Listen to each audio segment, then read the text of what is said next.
Wir haben euch in letzter Zeit sehr viele Tipps gegeben rund um eure Korea-Reise und die meistgestellte Frage war, wann ist denn die Einreise nach Korea wieder möglich?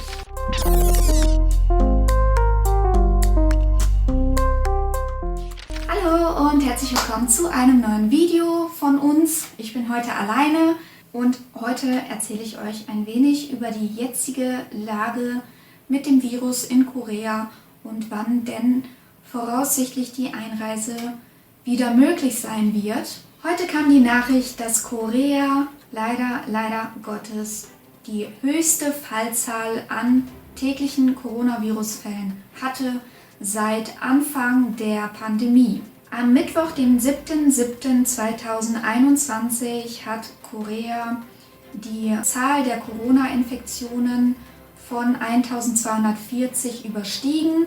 Das war die höchste Tagesinfektionsanzahl, die Korea jemals hatte. Das war im Dezember letzten Jahres, also 2020, und jetzt sind diese Zahlen eben einfach noch höher.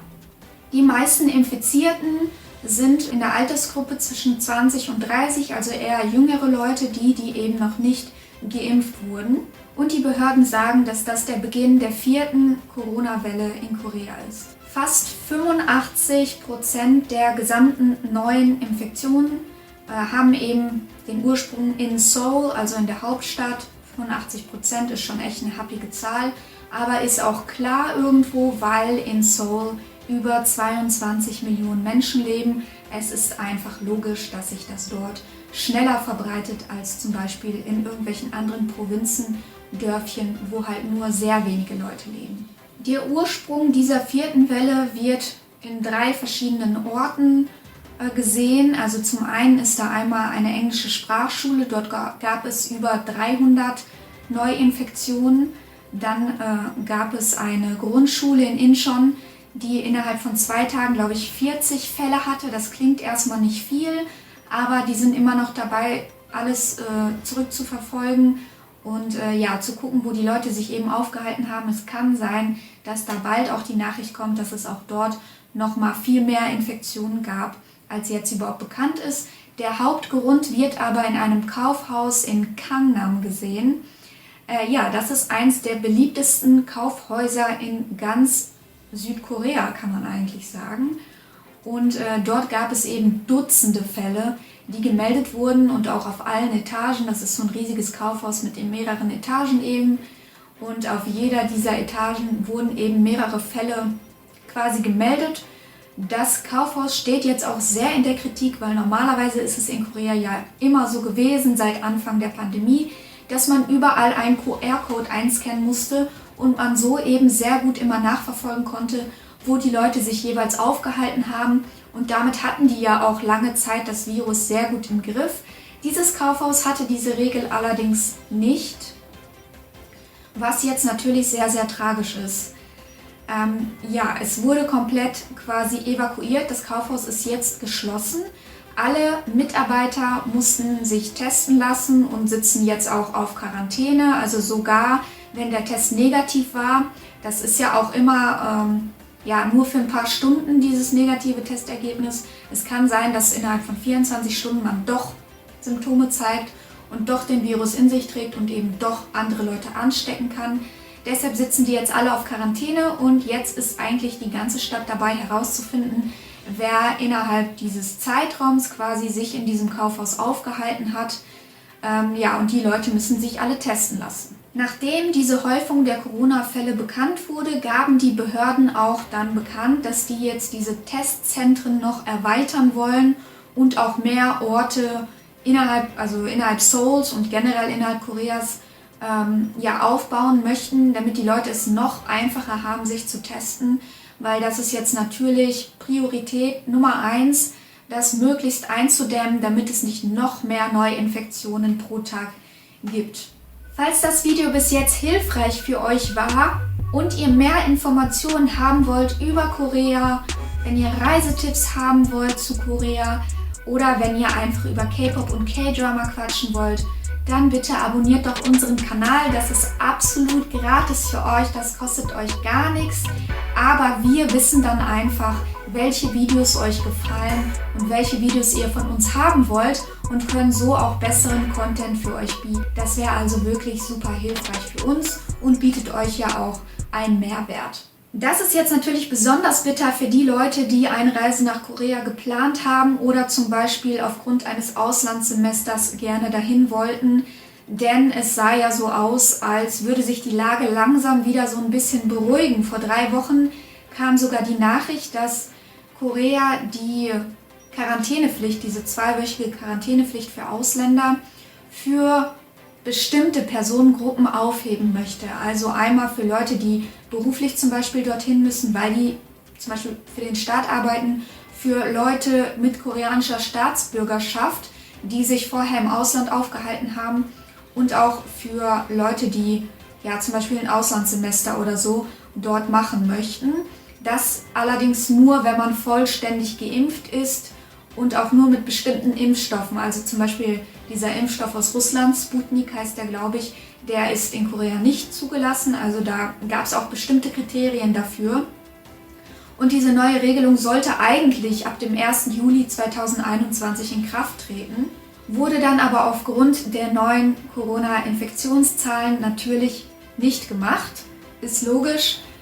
Warum erwähne ich das überhaupt? Weil die meisten würden ja eher aus touristischen Zwecken dorthin reisen. Diese neue Regelung hätte sowieso nicht für Touristen gegalten, das ist klar.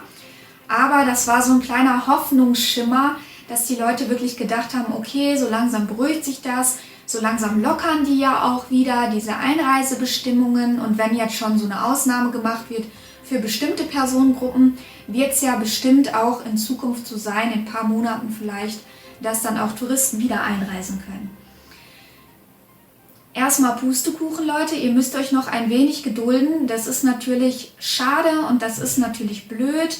Wir würden euch aber bitten, wirklich Ruhe zu bewahren, Geduld zu bewahren, denn denkt auch ein bisschen an die koreanischen Bürger. Für die war das jetzt auch alles sehr hart mit dem Coronavirus. Das Land wurde wirklich extrem getroffen davon. Super viele Läden, Geschäfte, Leute, die ein Business haben, mussten einfach aufgeben. Die hatten keine Einnahmequelle mehr, sind quasi einfach pleite gegangen. Und ich finde, dass selbst wenn jetzt die Grenzen öffnen, sollten wir auch nicht direkt schon etwas buchen. Erstens ist es viel zu unsicher, es kann sich jederzeit wieder etwas ändern. Das haben wir jetzt schon so oft miterlebt. Und zweitens finden wir als T-Round sozusagen, dass man den Leuten erstmal so ein bisschen Zeit lassen sollte, um sich selbst ein bisschen zu erholen. Denn Korea ist ja auch ein Land, das ist jetzt nicht primär auf Tourismus angewiesen. Die haben auch so eine sehr gute ökonomische Lage und Tourismus ist für die nur so eine ganz, ganz kleine zusätzliche Einnahmequelle. Und für die ist jetzt das Ziel, wirklich diesen Virus erstmal einzudämmen. Und selbst wenn wir vollständig geimpft sind und dort einreisen, heißt ja nicht, dass wir den Virus nicht trotzdem übertragen können. Das ist auch immer so ein Fehlgedanke, den viele haben. Und zweitens hat Korea natürlich besonders Angst vor den Mutationen. Denn Korea hat ja eine sehr besondere geografische Lage. Die haben halt oben nur eine Grenze und die ist eben zu Nordkorea. Das heißt, die ist sowieso immer zu. Und die untere Hälfte, also Korea ist ja sozusagen eine Halbinsel. Und auch dort können keine Leute wirklich einreisen. Deshalb gab es nur sehr wenige Mutationen, die überhaupt aufgetreten sind in Korea. Und die haben natürlich Angst, dass wenn jetzt wieder viele Ausländer reingelassen werden, dass sich dann wiederum diese Mutationen ausbreiten. Also bitte denkt nicht nur an euch, dass ihr möglichst schnell dorthin wollt. Ich verstehe das vollkommen. Es wäre jetzt auch mein Traum, generell mal wieder zu reisen.